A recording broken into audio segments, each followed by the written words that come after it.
Hello दोस्तों, कैसे हैं आप सभी का एक बार फिर से बहुत बहुत स्वागत है हमारी यूट्यूब चैनल ट्रिकी हिंदी पर। दोस्तों, आज की इस वीडियो में हम करने वाले हैं यूपी पुलिस कांस्टेबल जो भर्ती आपकी आई हुई है उससे संबंधित हिंदी की प्रैक्टिस क्लास। आज की इस वीडियो में मैं आपको 37 प्रश्न कराने वाला हूं और ये सभी वो प्रश्न हैं जो आपके पेपर की दृष्टि से बहुत ज़्यादा महत्वपूर्ण हो जाते हैं या प्रीवियस ईयर बहुत सारे एग्जाम्स में पूछे गए हैं। आपकी क्लास काफ़ी दिनों बाद हो रही है तो उसके लिए माफी चाहते हैं। चलिए बिना किसी समय को गवाए अपनी इस वीडियो को शुरू करते हैं और बात करते हैं पहले प्रश्न की। 37 के 37 प्रश्न आपके बहुत ज्यादा इंपॉर्टेंट हैं, इसलिए वीडियो को अंत तक वॉच करना। पहला प्रश्न हमसे पूछा गया है, किसे लोकनायक कहा जाता है, यानी कि लोकनायक की उपाधि किसे दी गई है। पहला ऑप्शन कबीरदास को, दूसरा ऑप्शन तुलसीदास को, तीसरा ऑप्शन कालिदास को और चौथा ऑप्शन बिहारी जी को। तो बात करते हैं लोकनायक उपाधि की, तो ये हमारी दी गई है तुलसीदास जी को। ऑप्शन नंबर बी इस प्रश्न का सही उत्तर हो जाएगा। तुलसीदास जी आपके पेपर की दृष्टि से बहुत ज़्यादा इंपॉर्टेंट हो जाते हैं। उनकी रचनाएं, जैसे कि उन्होंने लिखी है हमारी रामचरितमानस, जो कि अवधी भाषा में लिखी गई है, और आगे उन्हें बहुत सारी उपाधियां मिली हैं। उनसे संबंधित प्रश्न मैंने डाले हैं, इसीलिए उसके बारे में मैं अभी आपको जानकारी नहीं दे रहा हूं। दूसरा प्रश्न हमसे पूछा गया है, किसे कवि शिरोमणि कहा जाता है। ये भी बहुत इंपॉर्टेंट प्रश्न है और ये भी हमारा पेपर की दृष्टि से आया हुआ प्रश्न है। बहुत सारे एग्जाम्स में रिपीट हुआ है कई बार हिंदी के। पहला ऑप्शन हमें दिया गया कबीरदास, दूसरा ऑप्शन हमें दिया गया तुलसीदास, तीसरा ऑप्शन हमें दिया गया कालिदास और चौथा ऑप्शन हमें दिया गया बिहारी जी। तो बात करते हैं कवि शिरोमणि की, तो कवि शिरोमणि भी कहा जाता है तुलसीदास को। ऑप्शन नंबर बी इस प्रश्न का सही उत्तर हो जाएगा, यानी कि लोकनायक की उपाधि और कवि शिरोमणि की दो उपाधियां हमारी तुलसीदास से संबंधित हो गई हैं। फिर बात करते हैं हम तीसरे प्रश्न की। तीसरा प्रश्न है, किसे जातीय कवि कहा जाता है। पहला ऑप्शन कबीरदास को, दूसरा ऑप्शन तुलसीदास जी को, तीसरा ऑप्शन कालिदास जी को और चौथा ऑप्शन बिहारी जी को। तो बात करते हैं जातीय कवि कहा जाता है तुलसीदास जी को, यानी कि हमारी ये तीन उपाधियां हो गई, एक लोकनायक की उपाधि, कवि शिरोमणि की उपाधि और तीसरा ऑप्शन जातीय कवि की उपाधि। ये तीन उपाधियां तुलसीदास जी को मिली हुई हैं और इन तीन में से एक उपाधि के बारे में आपके पेपर में पूछा जाना बहुत ज्यादा इंपॉर्टेंट बनता है। बात करते हैं चौथे प्रश्न की।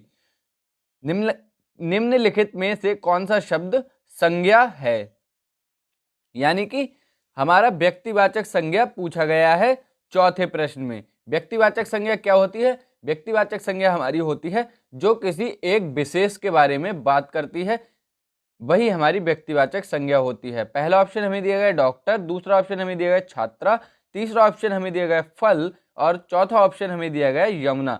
तो व्यक्तिवाचक संज्ञा हमारी यहाँ पर डॉक्टर होगी नहीं, क्योंकि डॉक्टर कई सारे एक जाति का बोध हो रहा है, छात्र छात्रा भी हमारी जाति का बोध करा रही है, फल फल भी हमारी जाति का बोध करा रहे हैं और बच्चा यमुना, यमुना हमारी एक विशेष नदी के बारे में बात कर रहा है, यानी कि यमुना हमारा व्यक्तिवाचक संज्ञा के अंतर्गत आ जाएगा। इसके बाद बात कर लेते हैं हम पांचवें प्रश्न की। पांचवा प्रश्न हमसे पूछा गया है, अणु का अर्थ होता है डैश डैश दिया गया है, परंतु अणु का अर्थ कण होता है। ये समरूपी भिन्नार्थक शब्द हैं। आपके पेपर का पैटर्न ऐसा होने वाला है, आपसे अगर भिन्नार्थक शब्द पूछे जाएंगे तो इस प्रकार से ही पूछे जाएंगे। तो हमारा दिया गया है कि अणु का अर्थ तो कण होता है और हमसे पूछा गया है कि अणु का अर्थ क्या होता है। पहला ऑप्शन हमें दिया गया है छोटा, दूसरा ऑप्शन हमें दिया गया है पीछे, तीसरा ऑप्शन हमें दिया गया है बारीक और चौथा ऑप्शन हमें दिया गया है सिलवट। तो बात कर लेते हैं हिंदी में जो अणु का अर्थ निकलता है वो निकलता है पीछे। ऑप्शन नंबर बी इस प्रश्न का सही उत्तर हो जाएगा। जैसे हम बोलते हैं अनुसरण कर रहे हैं, मतलब उसके पीछे पीछे चल रहे हैं, तो अणु का अर्थ यहाँ पर पीछे हो जाएगा। बात करते हैं हम छठे प्रश्न की। छठा प्रश्न है, निम्नलिखित में से कौन सा शब्द स्त्रीलिंग नहीं है। तो आपसे लिंग संबंधित प्रश्न भी पूछा जा सकता है, आपको लिंग भी बहुत अच्छे से पढ़कर जाने हैं। तो बात करते हैं स्त्रीलिंग कौन सा नहीं है। बहुत ही ध्यान से पेपर में प्रश्नों को पढ़ना है, नहीं वाले में आपको जो गलत उत्तर होता है वही बताना होता है। तो सरिता, सरता चाहे नदी हो या किसी लड़की का नाम हो, वो स्त्रीलिंग के अंतर्गत ही आता है। दूसरा ऑप्शन सवारी, तो सवारी बैठती है यानी कि स्त्रीलिंग के अंतर्गत आता है। तीसरा ऑप्शन बुलबुल, बुलबुल शब्द भी हमारा स्त्रीलिंग के अंतर्गत ही आता है। और चौथा ऑप्शन है भेड़िया, तो जो भेड़िया होता है वो स्त्रीलिंग के अंतर्गत नहीं आता। तो यही हमारा छठे प्रश्न का सही उत्तर ऑप्शन नंबर डी हो जाएगा। स्त्रीलिंग शब्द हमारा जो भेड़िया दिया गया है वो नहीं होगा। इसके बाद बात करते हैं हम सातवें प्रश्न की। सातवां प्रश्न है, पत्नी अपने पति को उपहार देती है, इस वाक्य में कौन सा कारक है। अब यहाँ पे हमें को विभक्ति तो दिख रही है, लेकिन ऑप्शन में देखते हैं कि को विभक्ति हमारी कर्म में आती है, कर्म दिया गया है या नहीं। आपके पेपर का पैटर्न ऐसा ही होने वाला है कि आपको क्वेश्चन तो बहुत ही सरल दिए जाएंगे, लेकिन उनको पूछा जाएगा बहुत ही अनोखे तरीके से। तो यहाँ पत्नी अपने पति को उपहार देती है, इस वाक्य में कौन सा कारक होगा। पहला ऑप्शन करण कारक, दूसरा ऑप्शन संप्रदान कारक, तीसरा ऑप्शन संबंध कारक और चौथा ऑप्शन अधिकरण कारक। तो बात करते हैं हम को विभक्ति की। तो को विभक्ति हमारी कर्म कारक के अंतर्गत आती है, लेकिन यहाँ पर तो हमें कर्म कारक दिया हुआ नहीं है। तो अब बात कर लेते हैं कि यहाँ पे हमारा संप्रदान कारक ठीक आंसर होगा ऑप्शन नंबर बी। और अभी मैं आपको बताऊंगा कि संप्रदान कारक कैसे सही होगा। तो पहले हम ऑप्शन नंबर बी को टिक करते हैं, ये हमारा सही उत्तर होगा। अब हम बात करते हैं संप्रदान कारक किस प्रकार होता है। तो संप्रदान कारक वो होता है जब किसी को उपहार दिया जाता है या कोई चीज भेंट की जाती है मनुष्य के द्वारा। यानी कि जैसे कोई राजा हो गया, तो वो राजा किसी भिक्षुक को कोई चीज भेंट कर रहा है तो वो वापस नहीं लेता है, अर्थात दान कर देता है, तो उसको हम कहते हैं संप्रदान कारक की को विभक्ति। तो यहाँ पर पत्नी ने अपने पति को उपहार दिया, तो उसने उपहार दे दिया, अब वो वापस नहीं लेगी, तो पति को उपहार दिया यानी कि भेंट की कोई चीज, तो ये हमारा संप्रदान कारक के अंतर्गत आएगा। इसके बाद बात करते हैं आठवें प्रश्न की। कबीरदास की भाषा कौन सी थी। कबीरदास जी आपके पेपर की दृष्टि से बहुत इंपॉर्टेंट है, इनसे आपसे एक प्रश्न जरूर पूछा जाएगा। पहला ऑप्शन हमें दिया गया अवधी भाषा थी, दूसरा ऑप्शन सदुक्कड़ी भाषा थी, तीसरा ऑप्शन ब्रज भाषा थी और चौथा ऑप्शन हमें दिया गया कन्नौजी भाषा थी। तो कबीरदास जी की बात की जाए तो कबीरदास जी की भाषा थी हमारी सदुक्कड़ी। ऑप्शन नंबर बी इस प्रश्न का सही उत्तर हो जाएगा। कबीरदास जी ने हमारी सदुक्कड़ी भाषा का प्रयोग किया है। फिर बात करते हैं हम नवे प्रश्न की। वाणी का डिटेक्टर किस कवि को कहा जाता है। बहुत ही इंपॉर्टेंट प्रश्न है, आपके पेपर में 95% पूछा जा सकता है। पहला ऑप्शन हमें दिया गया कबीरदास को, दूसरा ऑप्शन हमें दिया गया तुलसीदास को, तीसरा ऑप्शन हमें दिया गया कालिदास को और चौथा ऑप्शन हमें दिया गया है बिहारी जी को। तो वाणी का डिटेक्टर हम लोग कहते हैं कबीरदास जी को। ऑप्शन नंबर ए इस प्रश्न का सही उत्तर हो जाएगा। आपके जो उपाधि से संबंधित प्रश्न मैंने आज की इस वीडियो में डाले हैं वो आपको जरूर से जरूर याद करके जाना है, क्योंकि आपको इनमें से एक ना एक प्रश्न जरूर आपके पेपर में देखने को मिलेगा। बात करते हैं 10वें प्रश्न की। 10वां प्रश्न हमसे पूछा गया बीजक किसकी रचना है। तो ये तो सबको ही पता है कि बीजक हमारी कबीरदास जी की रचना है। बिना ऑप्शंस को पढ़े मैं इसका उत्तर आपको बता देता हूं। तो बीजक हमारी कबीरदास जी की रचना है और बीजक के हमारे 3 भाग हैं। 3 भाग कौन कौन से हैं, तो वो हैं हमारे साखी, शबद और रवैनी। तो कबीरदास जी ने साखी, शबद, रवैनी भी आपसे पूछा जा सकता है। इन 3 में से पूछा जाएगा। एक ऑप्शन में दिया गया होगा कि कबीरदास जी ने कौन सी रचना की है, तो या तो वो वहां पर आपको बीजक देखने को मिलेगा या इन 3 में से एक आपको देखने को मिल जाएगा। साखी, शबद, रमैनी, ये 3 बीजक के ही भाग हैं। तो आपको याद रखना है या तो बीजक देखने को मिलेगा या इन 3 रचनाओं में से एक मिलेगी। फिर बात करते हैं हम 11वें प्रश्न की। निम्न में से किस वाक्य में विशेषण का प्रयोग हुआ है। पहला ऑप्शन रमेश घर जाता है, दूसरा ऑप्शन रीता फल खाती है, तीसरा ऑप्शन मेरी भैंस काली है और चौथा ऑप्शन जल्दी उठना स्वास्थ्यवर्धक होता है। तो बात कर लेते हैं विशेषण की। तो विशेषण हमारे वे शब्द होते हैं जो संज्ञा सर्वनाम की विशेषता बताते हैं। पहला ऑप्शन रमेश घर जाता है, किसी की कोई विशेषता नहीं बता रहा है। रीता फल खाती है, तो यहाँ फल की विशेषता नहीं बता रहा है, वो रीता फल खाती है ये बता रहा है, कर्म बता रहा है। मेरी भैंस काली है, ये हमारा सही उत्तर हो जाएगा। फिर देख लेते हैं चौथा ऑप्शन जल्दी उठना स्वास्थ्यवर्धक होता है। तो ये हमारा विशेषता नहीं बता रहा है। मेरी भैंस काली है, अर्थात जो भैंस है वो काली है, तो यहाँ पर संज्ञा की विशेषता बता रहा है। भैंस जो है वो हमारी संज्ञा के अंतर्गत आएगी, और विशेषण हमारे जो संज्ञा और सर्वनाम की विशेषता बताए वही हमारे विशेषण कहलाते हैं। तो मेरी भैंस काली है। किसी ने पूछा आपकी भैंस कैसी है, तो काली है, तो भैंस की विशेषता काली है। बात कर लेते हैं 12वें प्रश्न की। हिंदी में पखेरु शब्द का अर्थ निम्न में होगा। तो हिंदी में पखेरु शब्द का अर्थ निम्न में से क्या होगा। बहुत सारे बच्चे इस प्रश्न को गलत करने वाले हैं।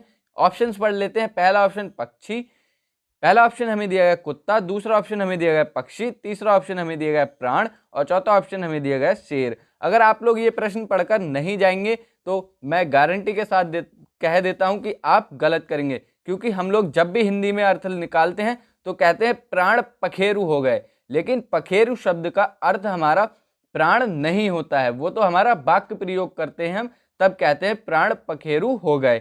यहाँ पर पखेरु हमारा पक्षी का पर्यायवाची होता है, तो इसका अर्थ हो जाएगा ऑप्शन नंबर बी, पक्षी।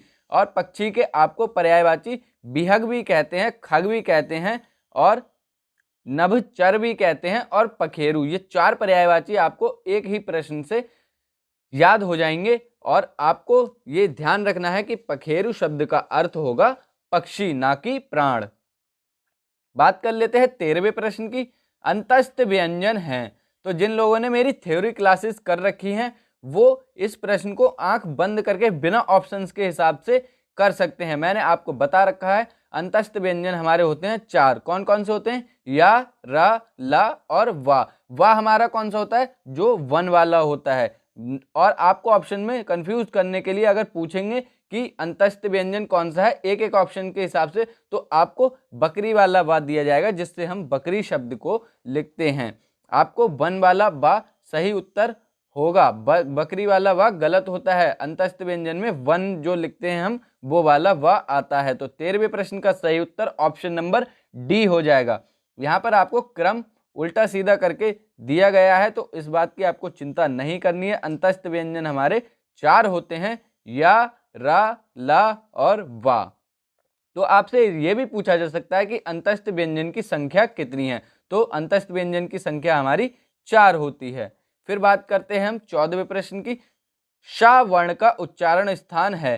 तो अब तक जिनको ये उच्चारण स्थान याद करने में दिक्कत आ रही थी, आज का ये प्रश्न होने के बाद मैं गारंटी देता हूं किसी को भी ये उच्चारण स्थान इन तीन के अर्थ में बिल्कुल भी दिक्कत नहीं होगी। कौन कौन से हैं हमारे? तीनों जो हमारे शाह होते हैं, एक ये शाह होता है, एक सड़क वाला शाह होता है, और एक षटकोण वाला शाह होता है। तो मैं आज गारंटी के साथ कहता हूं कि ये आप लोग कभी भूलेंगे नहीं जिंदगी में। पहले हम बात कर लेते हैं शाह वर्ण के उच्चारण स्थान की। तो शाह वर्ण का उच्चारण स्थान होता है हमारा तालव्य। ऑप्शन नंबर ए इस प्रश्न का सही उत्तर हो जाएगा। अब इसको याद करने की मैं आपको एक बेहतरीन सी ट्रिक देता हूं। सबसे पहले लिखते हैं हम शरबत। शरबत हमने शब्द लिखा। अब इसको हम जब पीते हैं तो ये हमारे कहाँ पर लगता है? तो ये हमारा लगता है जीभ पे। जीभ को क्या कहते हैं हम लोग? तालव्य।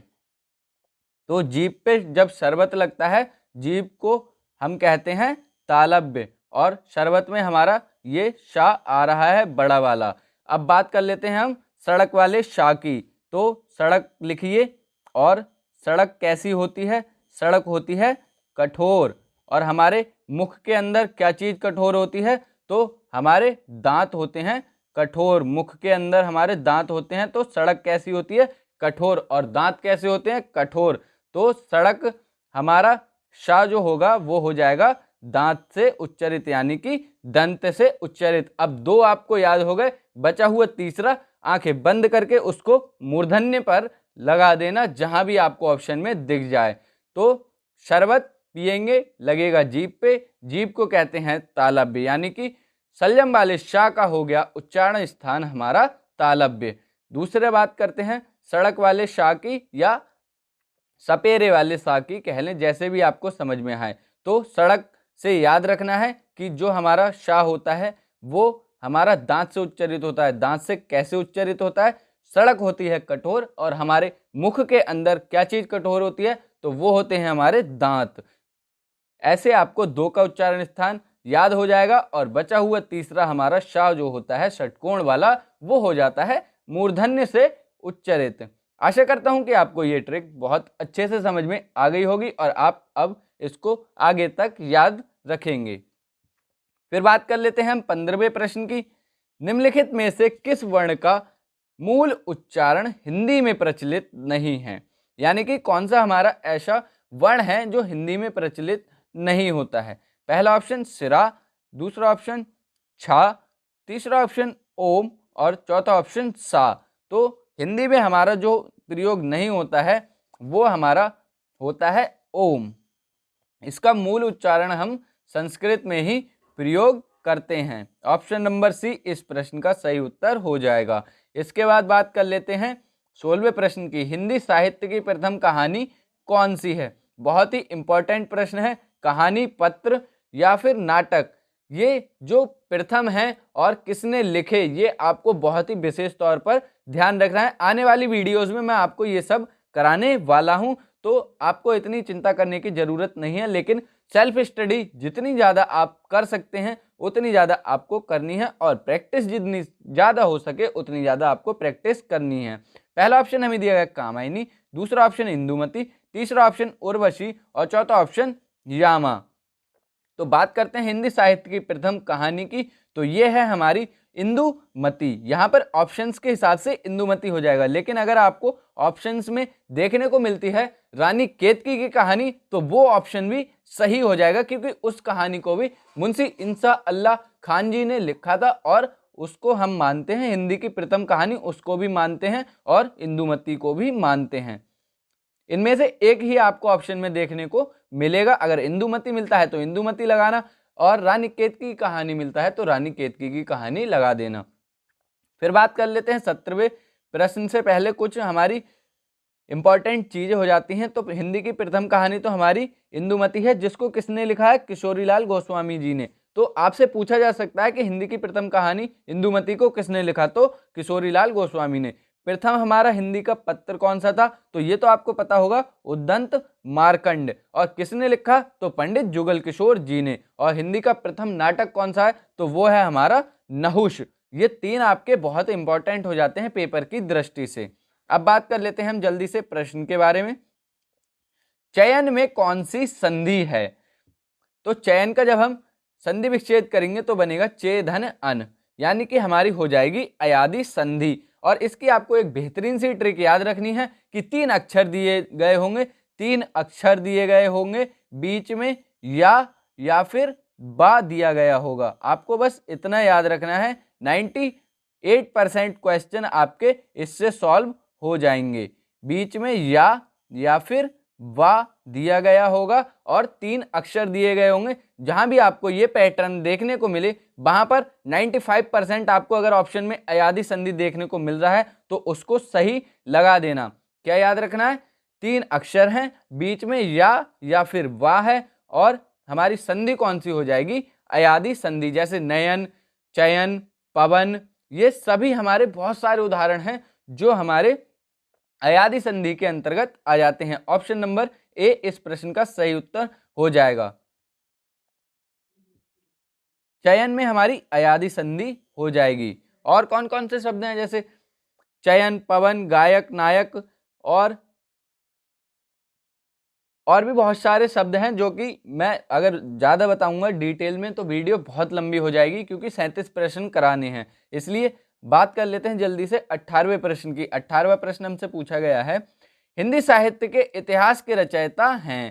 पहला ऑप्शन हमें दिया गया है आचार्य रामचंद्र शुक्ल, दूसरा ऑप्शन भारतेंदु हरीशचंद्र जी, तीसरा ऑप्शन जयशंकर प्रसाद जी और चौथा ऑप्शन हमें दिया गया महादेवी वर्मा जी। हिंदी साहित्य के इतिहास के रचयिता हमारे हैं आचार्य रामचंद्र शुक्ल जी। तो गारसा दा ताशी एक हमारे हैं लेखक। उनके अलावा अगर आपसे पूछा जाता है तो आचार्य रामचंद्र शुक्ल जी ने भी हिंदी साहित्य का इतिहास लिखा है और ये हमारे बहुत इंपॉर्टेंट होते हैं। इनसे संबंधित आपको पेपर में प्रश्न देखने को मिल सकते हैं। बात कर लेते हैं 19वें प्रश्न की।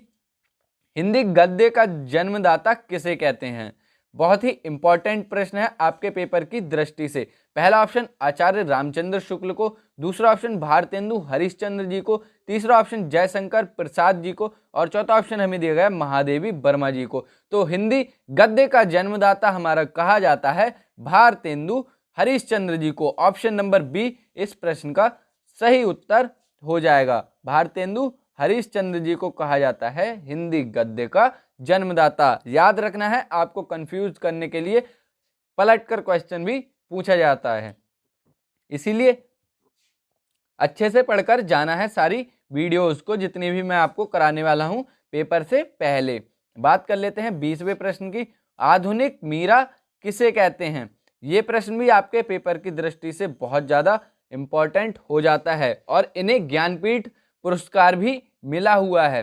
पहला ऑप्शन आचार्य रामचंद्र शुक्ल जी को, दूसरा ऑप्शन आशा भोसले को, तीसरा ऑप्शन लता मंगेशकर को और चौथा ऑप्शन महादेवी वर्मा जी को। तो ये आपको कंफ्यूज कर देगा। आधुनिक मीरा हमारा कहा जाता है महादेवी वर्मा को। ऑप्शन नंबर डी इस प्रश्न का सही उत्तर हो जाएगा। लेकिन जिन बच्चों ने भी नहीं पढ़ रखा होगा वो लता मंगेशकर को लगा आएंगे, क्योंकि वो एक बहुत ही अच्छी गायक थी और आधुनिक मीरा के नाम से लोग सोचेंगे कि लता मंगेशकर हमारा सही ऑप्शन हो जाएगा। इसीलिए आपको बहुत ही बारीकियों से प्रश्न को पढ़ना है और इस प्रश्न का सही उत्तर होगा महादेवी वर्मा।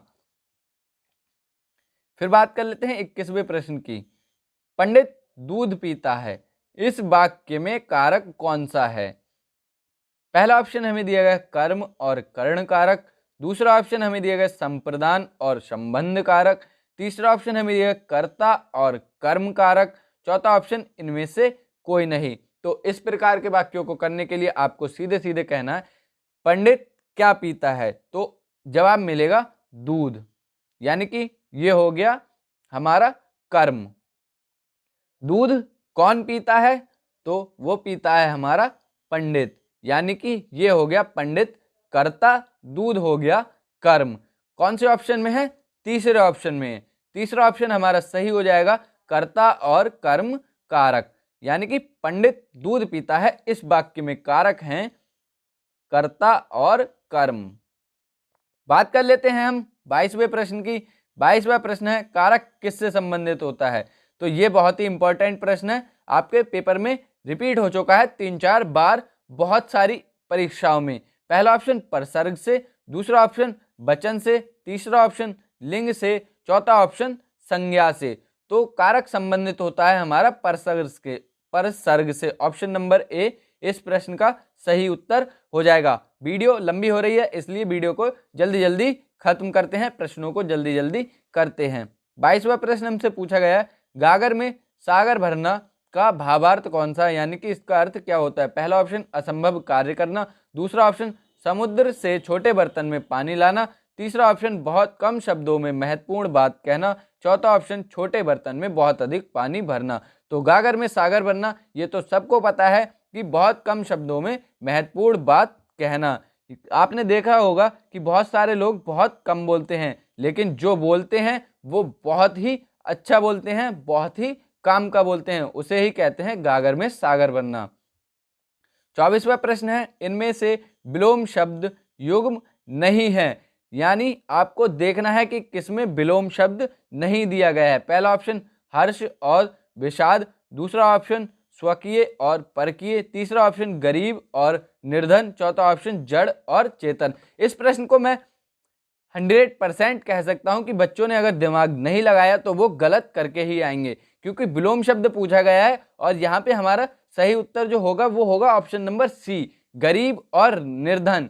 ये हमारा विलोम शब्द यहाँ पर नहीं दिया गया है, ध्यान से पढ़िए। गरीब का पर्यायवाची होता है निर्धन, विलोम शब्द हमारा होता है अकिंचन। तो इस बात का आपको ध्यान रखना है कि पर्यायवाची क्या होता है और विलोम शब्द क्या होता है। यहाँ पर बहुत सारे बच्चे पढ़ेंगे गरीब निर्धन, ये तो विलोम शब्द होगा ही होगा, यही हमारा गलत दिया गया है। तो 24वें प्रश्न का ऑप्शन नंबर सी सही उत्तर हो जाएगा। मैंने मेंशन भी कर रखा है कि गरीब का निर्धन नहीं होता है, बल्कि आकिंचन सही होता है विलोम शब्द। बात कर लेते हैं 25वें प्रश्न की, कौन सा वाक्य शुद्ध है? तो एक आपसे प्रश्न इससे संबंधित पूछा जा सकता है कि कौन सा वाक्य शुद्ध है, कौन सा अशुद्ध है। पहला ऑप्शन यह बात जब मैं छोटा था उस समय की है। दूसरा ऑप्शन, बकरी को बारीक काटकर घास खिलाओ। तीसरा ऑप्शन, यह पुस्तक जी अलमारी में रखी है। चौथा ऑप्शन, मुझे शिक्षाप्रद कहानियों की पुस्तक चाहिए। तो इसमें आपको ध्यान से पढ़ना है। यह बात जब मैं छोटा था उस समय की है, तो पहला ऑप्शन है हमारा यह बात। जब हम ये कहेंगे यह बात, तो हम थोड़ी देर के लिए रुकेंगे।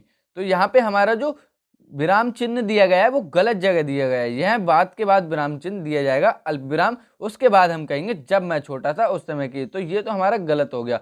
बकरी को बारीक काटकर घास खिलाओ, तो बकरी को बारीक नहीं काटना है, घास को बारीक काटकर बकरी को खिलाना है, तो ये भी हमारा गलत हो जाएगा। यह पुस्तक जी अलमारी में रखी है, वह बहुत अच्छी है। तो पुस्तक हमारी निर्जीव होती है और जी शब्द का प्रयोग हम करते हैं सजीवों के लिए, अपनों से बड़ों के लिए। तो ये भी हमारा गलत हो जाएगा। तो बचा कौन सा? चौथा ऑप्शन हमारा सही हो जाएगा, मुझे शिक्षाप्रद कहानियों की पुस्तक चाहिए। ये हमारा सही उत्तर होगा। ऐसे ही आपको थोड़ा सा ध्यान देना है और आपका पेपर ऐसा बहुत ज्यादा टफ नहीं आने वाला है। खास तौर पे हिंदी तो इतनी टफ नहीं आने वाली है कि आप थोड़ा सा भी ध्यान दें और वो आपका प्रश्न गलत हो जाए।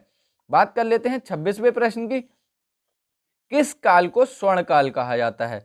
तो स्वर्ण काल को आप ऐसे याद रख सकते हैं कि हर किसी, आप चाहे किसी भी धर्म से संबंधित हो, स्वर्ण काल आप किसको कहेंगे? स्वर्ण काल किसको कहेंगे? तो जब आप अपने आराध्य, जो भी आपके आराध्य हैं उनकी भक्ति में लीन होते हैं, उसे ही आप कहेंगे स्वर्ण काल।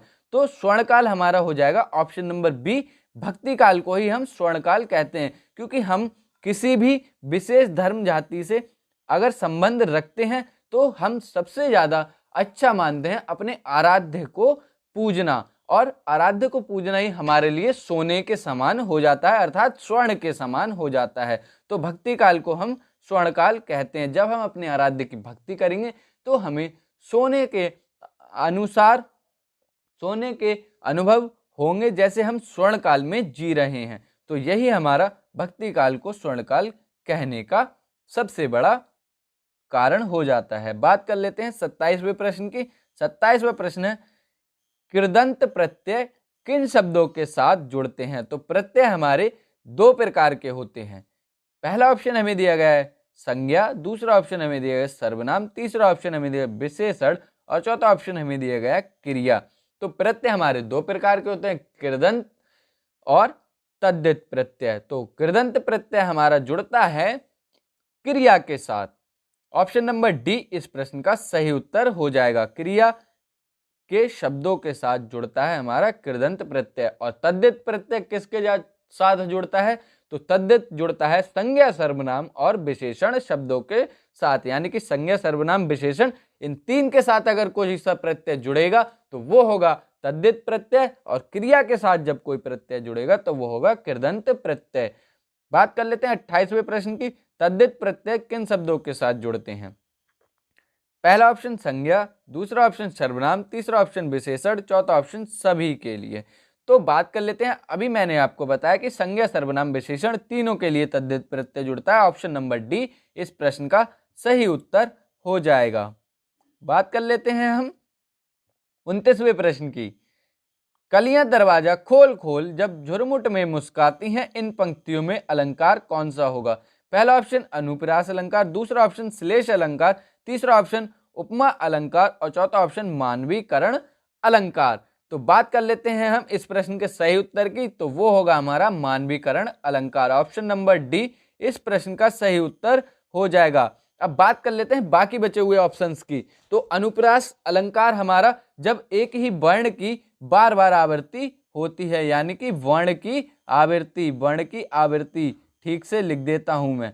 श्लेष अलंकार हमारा कौन सा होता है? तो श्लेष अलंकार जब शब्द एक दिया गया हो लेकिन उसके अर्थ कई सारे निकले, वहां हो जाएगा हमारा एक शब्द के कई अर्थ, वहां हमारा श्लेष अलंकार हो जाएगा। एक शब्द कई अर्थ, ठीक से अगर ना लिखा जाए तो आप आवाज से समझ सकते हैं कि एक शब्द दिया गया हो लेकिन उसके कई अर्थ हों।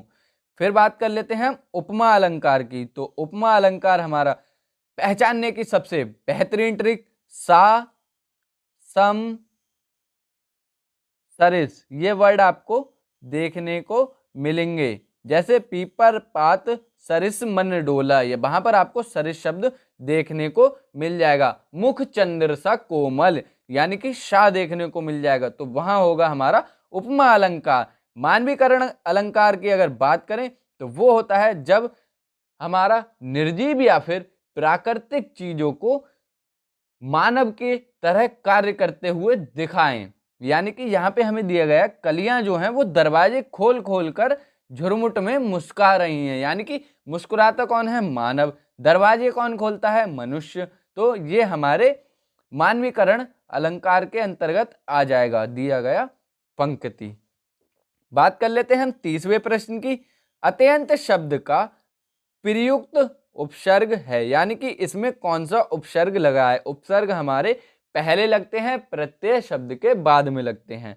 पहला ऑप्शन अत, दूसरा ऑप्शन आ, तीसरा ऑप्शन अति और चौथा ऑप्शन अत्य। तो ये बहुत ही इंपॉर्टेंट प्रश्न है, छोटे छोटे एग्जाम्स में भी बार बार पूछ लिया जाता है। तो अत्यंत शब्द में प्रयुक्त उपसर्ग होता है अति। ऑप्शन नंबर सी इस प्रश्न का सही उत्तर हो जाएगा।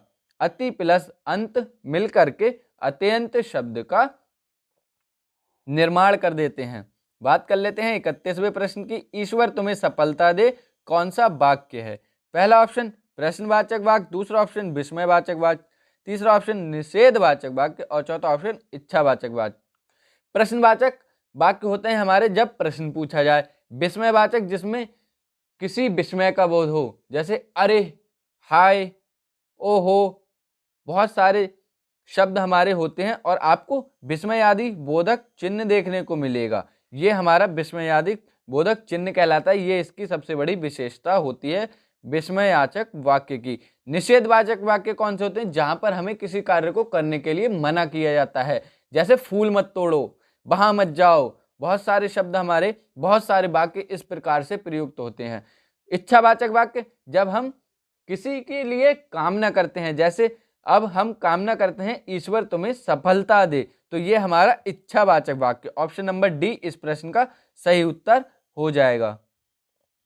बात कर लेते हैं हम 32वें प्रश्न की। 32वां प्रश्न पूछा गया अतीत के चलचित्र की रचयिता हैं। बहुत ही इंपॉर्टेंट है, इन्होंने बहुत ही बढ़िया बढ़िया रचनाएं करी हैं। पहला ऑप्शन जयशंकर प्रसाद, दूसरा ऑप्शन सूर्यकांत त्रिपाठी निराला, चौथा ऑप्शन महादेवी वर्मा जी, चौथा ऑप्शन सुमित्रानंदन पंत जी। तो बात कर लेते हैं अतीत के चलचित्र, इनके रचयिता है महादेवी वर्मा जी और इनको यामा जो रचना थी इनकी, यामा ध्यान रखना है, इसके लिए इनको मिला था ज्ञानपीठ पुरस्कार। ज्ञानपीठ पुरस्कार कौन सी रचना के लिए मिला था? तो यामा रचना के लिए ज्ञानपीठ पुरस्कार मिला था। बात कर लेते हैं हम 33वें प्रश्न की। 33वां प्रश्न मोहन बाजार जा रहा है, इस वाक्य में उद्देश्य क्या है? पहला ऑप्शन खरीदारी, दूसरा ऑप्शन मोहन, तीसरा ऑप्शन घूमना और चौथा ऑप्शन बाजार। तो हिंदी में हम बात कर लेते हैं उद्देश्य की, तो उद्देश्य हमारा होता है सब्जेक्ट, तो यहाँ पे हमारा मोहन हो जाएगा उद्देश्य। ऑप्शन नंबर बी इस प्रश्न का सही उत्तर हो जाएगा। बात कर लेते हैं हम 34वें प्रश्न की। पुरोहित में उपसर्ग है, आपसे पेपर में पूछा जा सकता है, डबल स्टार करिए इस प्रश्न पर। पहला ऑप्शन पुर विसर्ग, दूसरा ऑप्शन पुरश, तीसरा ऑप्शन पुर, चौथा ऑप्शन पुरो। तो पुरोहित में हमारा ऑप्शन नंबर ए सही हो जाएगा। ये हमारा विसर्ग संधि के अंतर्गत आता है। आपसे पूछा जा सकता है उपसर्ग या फिर पूछा जा सकता है कौन सी संधि है, तो विसर्ग संधि होती है पुरोहित में। संधि से रिलेटेड भी प्रश्न आपको आगे आने वाली वीडियोस में देखने को मिलेंगे और उनकी बेहतरीन बेहतरीन ट्रिक भी आपको देखने को मिलेंगी। तो ऐसी वीडियोस को देखने के लिए चैनल को सब्सक्राइब जरूर कर लेना।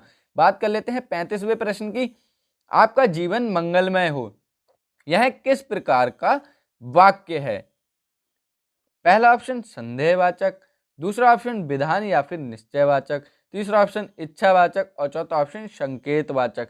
तो ऊपर के तो मैंने आपको बता चुका हूं संकेतवाचक वाक्य कौन से होते हैं। तो संकेतवाचक वाक्य होते हैं जहां हम संकेत देते हैं, जैसे यदि तुम पढ़ोगे तो सफल होगे, यानी कि कब सफल होगे? जब तुम पढ़ोगे। यदि तुम आते तो मैं जाता, मैं कब जाता? जब तुम आते। तो ये हमारे ऐसे वाक्य होते हैं संकेतवाचक। संदेहवाचक, संदेहवाचक में हम संदेह प्रकट करते हैं, वो हमारे संदेहवाचक हो जाते हैं। बात कर लेते हैं हम 35वें प्रश्न के सही उत्तर की, तो वो होगा हमारा ऑप्शन नंबर सी, इच्छावाचक। उसके बाद बात कर लेते हैं हम 36वें प्रश्न की, बैसाख नंदन का हिंदी अर्थ होगा। बहुत ही इंपॉर्टेंट प्रश्न है और बहुत सारे बच्चे इसको गलत करते हैं। बैसाख नंदन का हिंदी अर्थ क्या होता है? पहला ऑप्शन शेर, दूसरा ऑप्शन वीर पुरुष, तीसरा ऑप्शन गधा और चौथा ऑप्शन चीता। तो अगर आपसे कोई कह रहा है बैसाख नंदन, तो समझ लेना वो आपका मजाक बना रहा है, क्योंकि बैसाख नंदन का हिंदी अर्थ होता है गधा। ऑप्शन नंबर सी इस प्रश्न का सही उत्तर हो जाएगा, क्योंकि बैसाख नंदन का हिंदी अर्थ गधा होता है। और अगर पेपर में ये प्रश्न आया और जो भी पढ़कर नहीं गया वो लगाएगा वीर पुरुष, ऑप्शन नंबर बी। और अगर आप लोगों ने इस प्रश्न को पढ़ लिया है, आपके पेपर में आ गया, तो आप लोग गधा लगाकर आएंगे और एक प्रश्न आपका 1 अंक सबसे ज्यादा हो जाएगा, जो बच्चे पढ़कर नहीं गए हैं। बात कर लेते हैं आज की वीडियो के अंतिम प्रश्न की। जय शब्द का विलोम बनाने के लिए इनमें से उपयुक्त उपसर्ग चुनिए। ऐसे ही पैटर्न पे आपको पेपर देखने को मिलेगा।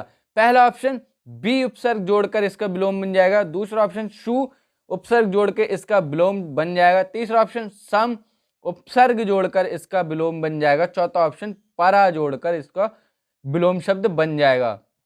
तो जय का अर्थ हमें पहले समझना होगा कि क्या होता है। तो जय का अर्थ होता है जीत। तो ऐसा कौन सा उपसर्ग लगाएं कि जीत का हमारा विलोम बन जाए हार? तो हम लगाएंगे परा उपसर्ग, यानी कि जय का पराजय बना देंगे। तो वही हमारा इस प्रश्न का सही उत्तर हो जाएगा, यानी कि ऑप्शन नंबर डी। तो ये थे आज की वीडियो के हमारे 37 चुनिंदा प्रश्न, जो आपके पेपर की दृष्टि से बहुत इंपॉर्टेंट होने वाले हैं। वीडियो मैंने काफी दिनों के बाद डाली है, लगभग 20-22 दिन हो गए थे मैं वीडियो नहीं बना पा रहा था किसी कारणवश, लेकिन अब आपके पेपर तक आपको वीडियोस रेगुलर मिलेंगी। चैनल को सब्सक्राइब कर लेना। अगर हिंदी में आपको अच्छे मार्क्स लाने हैं, 37 प्रश्न में से 34-35 इतने तो नंबर आपके आ ही जाएंगे अगर आप मेरी वीडियोस को कर लेते हैं। तो बहुत ही जल्द मिलेंगे अगली वीडियो में, तब तक के लिए पढ़ते रहिए, स्वस्थ रहिए। जय हिंद दोस्तों, वंदे मातरम। Thank you for watching this video. Channel पर नए हो, चैनल को सब्सक्राइब कर लेना। धन्यवाद।